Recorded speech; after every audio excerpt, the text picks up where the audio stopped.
No início dos anos 80, os shmups, ou simplesmente jogos de navinha, dominavam os fliperamas. Eles eram sinônimo do que é ação em videogames naquela época. Com o passar dos anos, o gênero começou a evoluir. Alguns títulos começaram a experimentar efeitos de profundidade e brincar com a perspectiva do jogador, surgindo assim uma das maiores inovações do período, o uso do pseudo 3D. Uma técnica que simulava tridimensionalidade muito antes dos consoles realmente dominarem essa tecnologia. E foi nesse cenário que Sylphid surgiu. Lançado em 1986, desenvolvido pela Game-Art para os computadores japoneses PC-88, Sylphid era um verdadeiro salto tecnológico. O jogo impressionava por sua sensação de profundidade e fluidez, criando a ilusão de um espaço tridimensional em uma era ainda dominada por pixels 2D. Além disso, Sylphid combinava uma jogabilidade arcade precisa com uma ambientação espacial séria e imersiva, se destacando entre os demais títulos do gênero. Essa ousadia técnica fez com que a Game-Art ganhasse reconhecimento imediato como uma desenvolvedora visionária. Apesar do impacto técnico do primeiro Sylphid, a série ficou em pausa por vários anos. Lançado apenas para os computadores japoneses, o jogo teve alcance limitado fora do Japão. E no final dos anos 80, os consoles já dominavam o mercado, e os jogadores buscavam experiências mais longas e narrativa, como RPG, aventuras e plataformas. Embora os jogos de navinha continuassem populares, já haviam perdido o protagonismo que tinham na era dos fliperamas. Nesse contexto, a Game-Art direcionou seu foco para o desenvolvimento de outro jogo, Texter, seu grande sucesso na época, que também usufruía da tecnologia do pseudo 3D, e acabou rendendo mais atenção que Sylphid. A Game-Art manteve Sylphid guardado como uma propriedade valiosa, até que surgisse o momento certo e a tecnologia adequada para o seu retorno. Foi somente em 1993 que Sylphid ganhou uma nova chance de brilhar, desta vez no Sega CD. Aproveitando a capacidade de vídeo do console, o jogo trouxe a sequência em Full Motion, ou o famoso FMV, que dava uma sensação cinematográfica inédita para os shoot'em ups. Apesar de manter o foco na ação intensa que consagrou a série, o título impressionava pela apresentação visual e sonora, tornando-se um dos grandes destaques do Sega CD. Esse lançamento mostrou que Sylphid ainda tinha muito a oferecer, combinando sua tradição em jogabilidade arcade com as novas possibilidades tecnológicas da época. Após o lançamento de Sylphid no Sega CD, a Game-Art ganhou mais destaque, sendo conhecido não só pelos gráficos avançados da época, mas também pelo uso criativo do vídeo pré-renderizado. No entanto, o estúdio logo voltou suas atenções para outras franquias, especialmente a série de RPG Lunar, que se tornou seu principal sucesso comercial durante a era do Saturno e do PlayStation. Com a chegada do PlayStation 2, a Game-Art enxergou uma nova oportunidade. O poder do novo console prometia gráficos 3D de outro nível e uma capacidade cinematográfica perfeita para ressuscitar a ambição tecnológica que sempre definiu Sylphid. Mas desta vez, ela não estaria sozinha. O projeto contaria com a colaboração da Treasure, um estúdio lendário formado por ex-membros da Konami e conhecido por criar alguns dos jogos de ação mais intensos e criativos dos anos 90, como Gunstar Hero e Radiant Silvergun. Essa parceria unia a experiência técnica da Game-Art com a criatividade da Treasure. E o resultado foi Sylphid: The Lost Planet. More than 5 centuries had passed since mankind first ventured into space. Although there had been suffering from occasional civil wars and unrest, mankind now prized its great peace and prosperity. Planet Solent, located near the center of the galaxy, was the 11th world to be colonized by humans, and it was about to be visited by a new and unknown life form.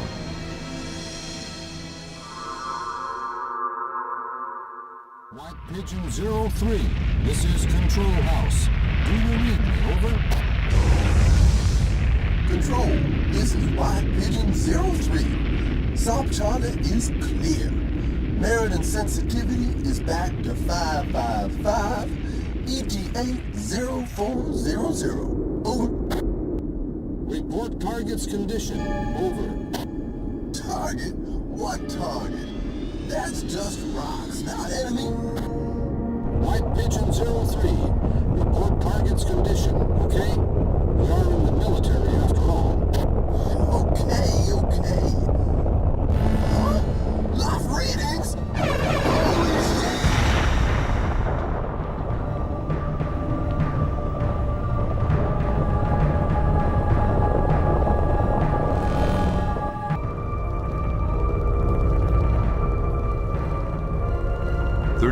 After the Zakarite Civil War, mankind is about to confront a new threat, a threat from the darkest corner of the universe.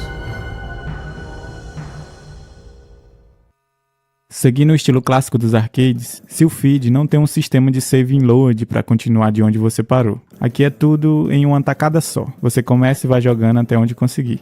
Mas calma, isso não quer dizer que é um jogo com permadeath, que você tem que voltar do começo. Aqui, se sua nave for destruída, você volta pro início da fase, e não pro começo, reiniciando apenas a sua pontuação. Aliás, o jogo tem sim um sistema de save and load, que serve basicamente para guardar sua pontuação, ou seja, ele registra seu desempenho e não o seu progresso.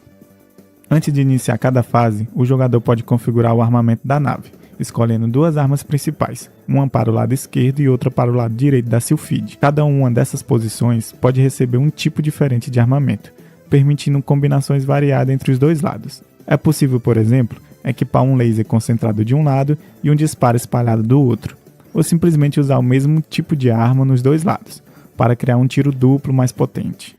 A história se passa em um futuro em que a humanidade conquistou o espaço e diversos planetas foram colonizados. Após várias guerras, os humanos finalmente viviam um momento de paz e prosperidade. Por um momento, tudo parecia estável, mas de repente, na órbita do planeta Solon, essa tranquilidade foi interrompida.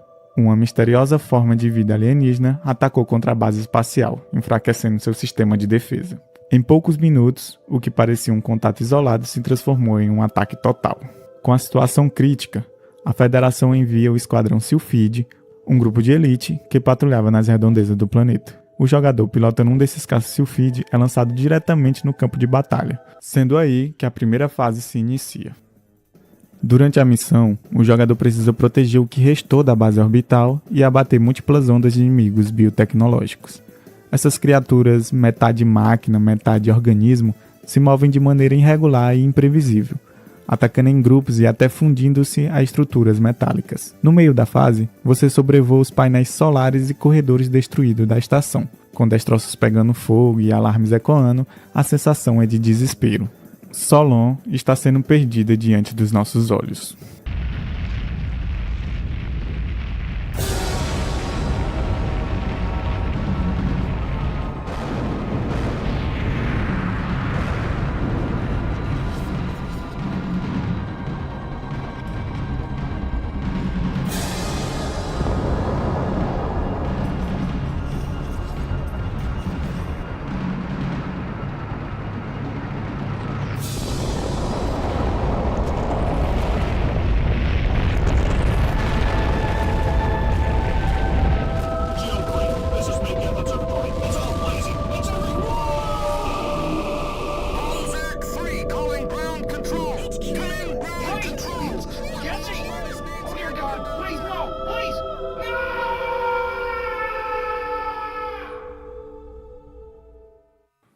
Após o colapso da base orbital, o Esquadrão Sylphid recebe uma nova ordem: descer até a atmosfera de Solon. O objetivo é investigar a extensão da invasão e tentar reconectar com as colônias humanas na superfície. Como vocês já devem ter notado, os boss de Sylphid são um espetáculo à parte. E nessa segunda fase, os boss se tornam mais espetaculares ainda. A fase se inicia entre nuvens de fumaça e tempestades elétricas, causada pela energia biológica que está alterando o clima do planeta. Logo então, damos de cara com o primeiro boss, um chefe colossal de visual biopunk que solta descargas de energias de seus tentáculos. Logo após derrotá-lo, descemos ao céu baixo de Solon. A visão do planeta é assustadora, as cidades estão em ruínas e o solo inteiro parece coberto por uma camada viva, uma crosta orgânica pulsante que se espalha como uma infecção. O planeta já não parece mais um mundo humano, mas um corpo sendo devorado por uma entidade viva. Ao sobrevoar a cidade devastada, o piloto enfrenta ondas de inimigos misturados entre naves biológicas e caças humanos corrompidos pela infecção. Em meio a esses ataques, surge uma dupla de aeronaves alienígenas, mais resistente e inteligente, que agem em sincronia. São os subchefes aéreos da fase, marcando o ponto em que a luta começa a se intensificar. A seguir, o jogador entra em uma região subterrânea, um corredor estreito e repleto de estruturas orgânicas pulsantes. Lá, surge uma criatura parecida com a serpente, composta por vários segmentos móveis. Essa serpente biotecnológica representa o último obstáculo antes da descida final. Logo então, o caça Sylphid mergulha ainda mais fundo, chegando a uma área banhada por magma e fogo vivo. tudo parece vibrar como se o próprio planeta estivesse respirando. É ali que surge o verdadeiro chefe da fase, uma enorme criatura coberta por um casco orgânico que se ergue das entranhas incandescentes. Ele libera jatos de energia e fragmentos de lavas em chamas, numa luta desesperada que mistura luz, calor e caos absoluto. Quando o monstro finalmente é destruído, seu corpo se desfaz dentro da lava e o comandante confirma: o núcleo local foi neutralizado, mas essa coisa está viva em todo o planeta. All cell feeds, evacuate overt access to clear runway.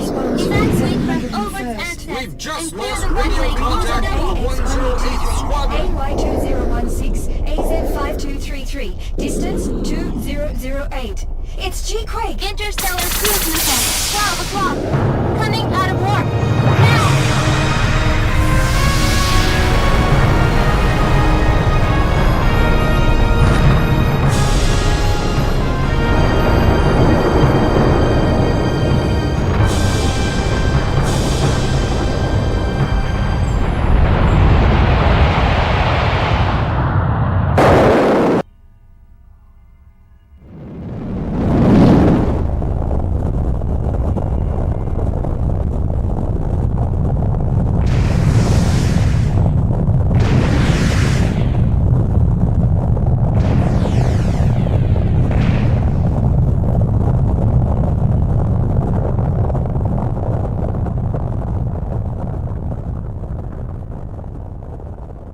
What? By Jove, that can't be a shield. No known shield can withstand ISCM.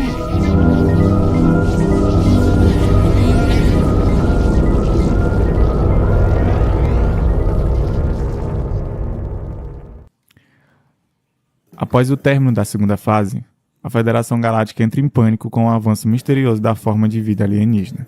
As transmissões vindas da superfície confirmam que a infestação se espalhou de forma descontrolada, absorvendo máquinas, estruturas e até defesas automatizadas.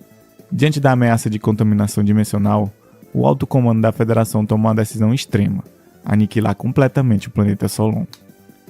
Por meio de portais dimensionais, mísseis nucleares de altíssimo poder são lançados diretamente contra o planeta. No entanto, a tentativa de erradicação falha de forma chocante. Solon responde automaticamente, ativando um escudo energético colossal, que neutraliza todos os projéteis. As imagens captadas mostram um brilho dos impactos se dissipando, enquanto o planeta permanece intacto, protegido por uma barreira que desafia toda a tecnologia humana. O fracasso deixa a Federação atônita, percebendo que o inimigo é muito mais poderoso do que parecia. Enquanto o comandante tenta reorganizar as forças, um novo alerta surge. A base espacial de Zenólio, principal ponto de defesa e pesquisa orbitando o planeta vizinho, entra em colapso. A comunicação indica ataques internos, falha no sistema de defesa e sinais de corrupção nos núcleos de inteligência artificial.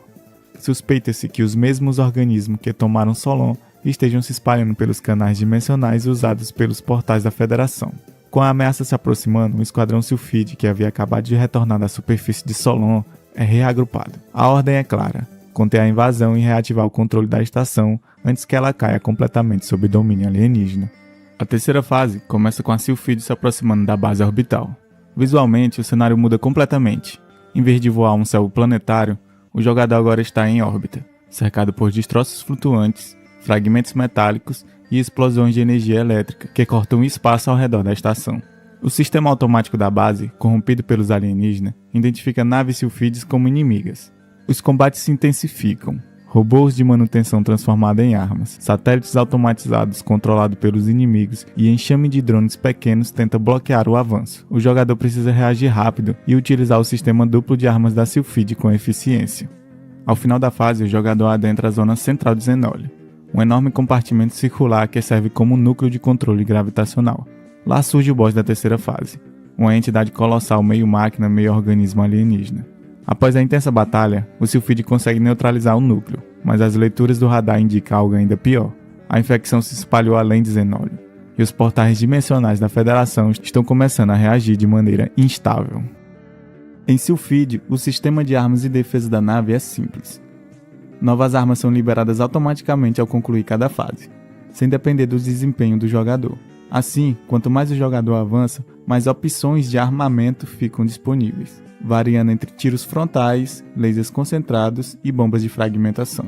A nave também conta com um sistema de escudos, que funcionam como sua barra de energia.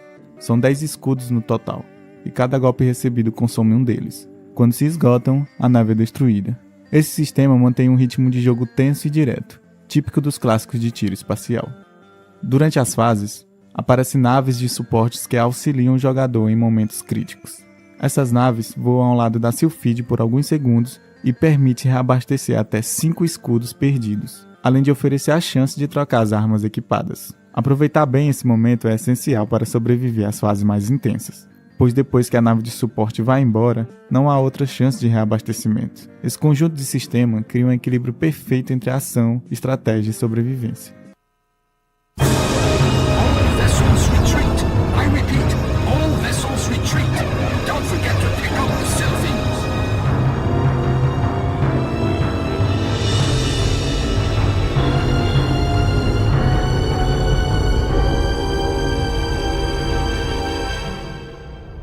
The Solan fleet, or what remained of it, has managed to escape through the Horal Gate to the solar system in spite of the continuing enemy pursuit.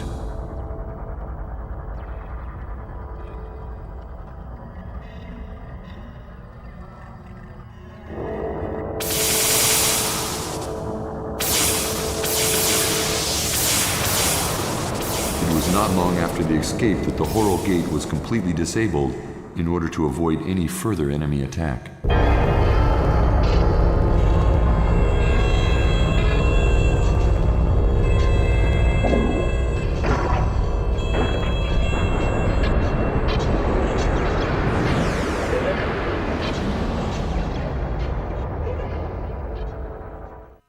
A quarta fase se passa dentro do portal, um espaço entre dimensões. Em constante mutação, a sensação é de estar dentro de um corredor infinito, onde o tempo e o espaço colidem. A voz do comandante da Federação se mistura com estática, cortando frases pela metade, ficando claro que não há mais comunicação direta. O sistema de navegação começa a oscilar, e o radar passa a registrar assinaturas conhecidas, ou seja, não faz sentido, são dados de inimigos já derrotados. O jogador então percebe que está enfrentando versões recriadas dos subchefes das fases anteriores. Essas recriações não são simples cópias digitais. O jogo sugere que o próprio portal está reproduzindo memórias de combate da inteligência alienígena absorvida de Solon. Os inimigos derrotados parecem estar sendo lembrados pela entidade, que os reconstrói com matérias de energia pura, dando origem a uma sequência de batalhas frenéticas. Ou seja, a fase inteira é uma boss rush. Quando finalmente o portal é atravessado, a escuridão se abre em um vasto espaço aberto, e estamos sãos e salvos em nosso sistema solar. Por um instante, parece que a nossa missão chegou ao fim. Uma nave de apoio se aproxima para realizar o reabastecimento, mas algo está errado. Durante o procedimento, falhas começam a aparecer no sistema dela. Em questão de segundos, a nave de suporte é possuída pela forma de vida alienígena que havia devastado Solon. A fusão entre a máquina e a criatura cria algo monstruoso, um híbrido grotesco que combina frieza da tecnologia com a agressividade orgânica do parasita espacial. No fim, ao destruir essa entidade híbrida, o jogador percebe que a ameaça alienígena não foi contida, apenas adiada. O vírus biotecnológico conseguiu se espalhar além de Solon, provando que a tentativa da forma de vida alienígena de se expandir pelo espaço havia dado certo. O encerramento da quarta fase, portanto, marca não apenas o fim de uma batalha, mas o prenúncio de uma guerra muito maior.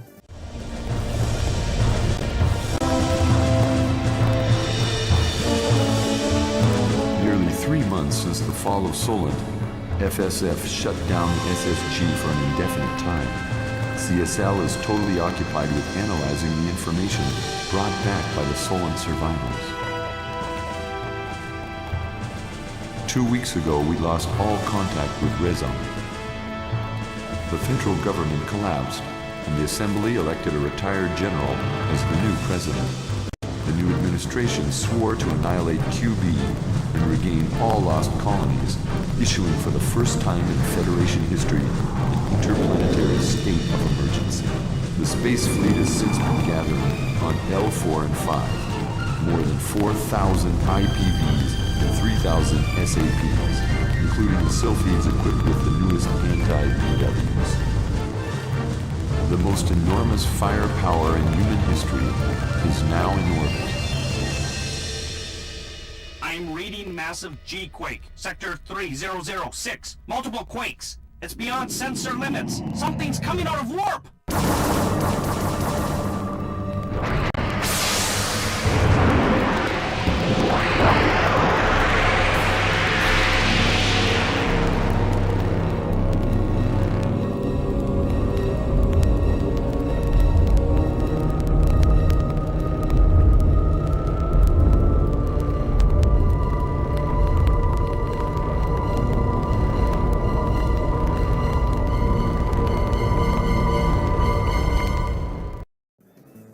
3 meses se passaram desde os eventos em Solon. A Federação, após longas tentativas de reconquistá-lo, declarou oficialmente perdido. Agora, o planeta está completamente dominado pela forma de vida alienígena. Com a ameaça crescendo e a moral da Federação em ruínas, o novo presidente inicia o maior esforço bélico da história humana. A esperança é simples e desesperada: deter o inimigo antes que ele atravesse o sistema solar. No entanto, as previsões mais sombrias se confirmam. Nas imediações da órbita de Saturno, os sensores da frota detectam uma dobra temporal. Dali emerge uma frota colossal de naves orgânicas. É o exército completo da forma de vida alienígena. A inteligência da Federação conclui que essa é a tentativa direta de invasão ao núcleo do sistema solar. Imediatamente, a frota humana é mobilizada para Saturno, com as Sylphides na linha de frente. A missão é simples, mas letal: destruir a anomalia antes que ela se expanda. A quinta fase se desenrola na órbita de Saturno, mais precisamente dentro de seus vastos anéis, agora transformado em um campo de guerra colossal. O que antes era simples fragmentos de gelo e rocha, agora estão fundidos à forma de vida alienígena, criando asteroides gigantes que se movem como se tivessem vontade própria. Esses blocos contaminados disparam projéteis de energia e atacam enxames coordenados. Após atravessar o cinturão contaminado, a Sylphide se depara com um novo horror: uma nave humana infectada, agora sob o controle do inimigo. Ela ataca usando o mesmo armamento da Federação, o que torna o combate emocionante e taticamente difícil. Ao destruir o inimigo, a Sylphide chega ao epicentro da invasão. A frota humana tenta um ataque final, mas é quase aniquilada. Sozinha, a Sylphide enfrenta então um colosso totalmente orgânico, possivelmente um general daquele exército. A batalha é intensa, repleta de ataques pulsantes, mudanças de padrões e gritos eletrônicos emitidos pela criatura. Com sua derrota, o caminho é aberto para o confronto final da guerra, a batalha que decidirá o destino da humanidade.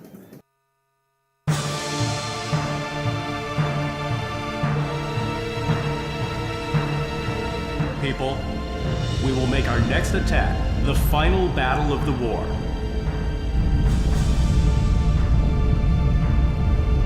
Ready to commence fire? Ready. Ready. Ready. All systems go, sir.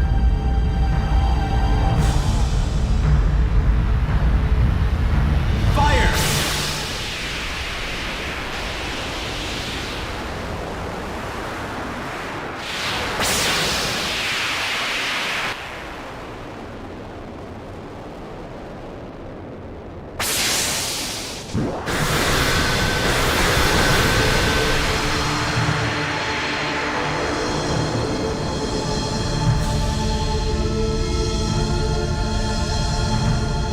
What is that?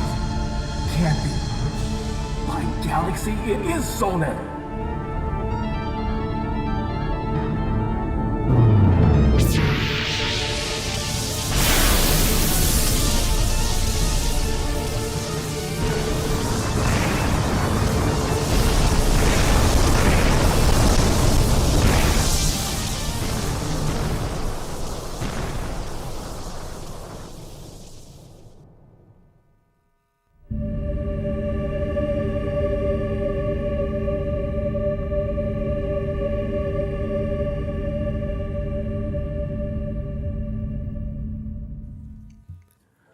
No vazio do espaço, sensores humanos detectam algo impossível. O planeta perdido Solon surge novamente. Agora, completamente deformado, enormes estruturas biotecnológicas se erguem de sua superfície. Solon não é mais um refúgio, mas sim uma arma viva, movida pela forma de vida alienígena que o consumiu por completo. Sem tempo e sem opção, o Esquadrão Sylphide recebe sua última missão: adentrar o planeta corrompido e destruí-lo por dentro. A fase começa com a Sylphide atravessando a atmosfera do planeta. Em segundos, hordas de inimigos tomam conta da tela, transformando o campo de batalha em um inferno de projéteis e luz. É o auge da dificuldade do jogo, uma sequência quase sem pausas, onde a tela inteira vira um mosaico de tiros, mísseis e explosões. Cada movimento exige precisão milimétrica. A sensação é de estar enfrentando não apenas um exército, mas o próprio planeta, que reage à sua presença como um organismo tentando expulsar um corpo estranho. Após resistir à intensa ofensiva inimiga, a nave alcança a entrada do núcleo de Solon. Lá, surge um chefe em forma de espada flutuante. A batalha é rápida e exigente, com ataques em padrões precisos que testam o reflexo do jogador. Ao ser derrotada, a espada se desfaz em fragmentos luminosos, abrindo um caminho para as profundezas do planeta. Dentro do planeta, a estética muda completamente. As paredes parecem pulsar como carne viva, misturando metal, energia e matéria orgânica. É o verdadeiro coração de Solon. No centro surge uma máquina colossal, parecida com a tecnologia humana. A batalha é longa e estratégica. À medida que você destrói suas partes, a carcaça da máquina se despedaça, revelando algo ainda mais assustador. Sob o metal há uma criatura que se assemelha a uma árvore nervosa, composta por filamentos luminosos e estruturas que lembram um sistema cerebral exposto. É a consciência alienígena que tomou Solon, o verdadeiro núcleo do mal que ameaça toda a humanidade. A fase atinge seu clímax quando a criatura espiritual começa a se desintegrar. Mas esse final eu deixo para vocês verem com seus próprios olhos. Sylphid é um ótimo jogo. Muita gente pode torcer o nariz pra ele por ser um shmup ao estilo dos antigos, mas sinceramente, eu só senti dificuldade de verdade na última fase, onde o jogo se transforma em um verdadeiro bullet hell raiz. As outras fases são bem mais tranquilas de jogar. Eu não sou exatamente um especialista em shmups. O único que eu consegui zerar antes foi Dragon Spirit do Nintendinho, usando o emulador no meu Galaxy J5 Prime. Outro que joguei bastante foi o New Geo Heroes Ultimate Shoot do PSP, mas esse nunca cheguei a terminar. Sylphid é o segundo shmup que eu zerei na vida. Então, dá pra ver que minha experiência nesse gênero é limitada. Mesmo assim, tive uma experiência incrível jogando Sylphid. Ele é uma verdadeira joia perdida do PS2. Apesar de suas particularidades, é um título que sem dúvida merecia muito mais reconhecimento do que recebeu. No mais é isso aí. Obrigado a você que assistiu e até a próxima!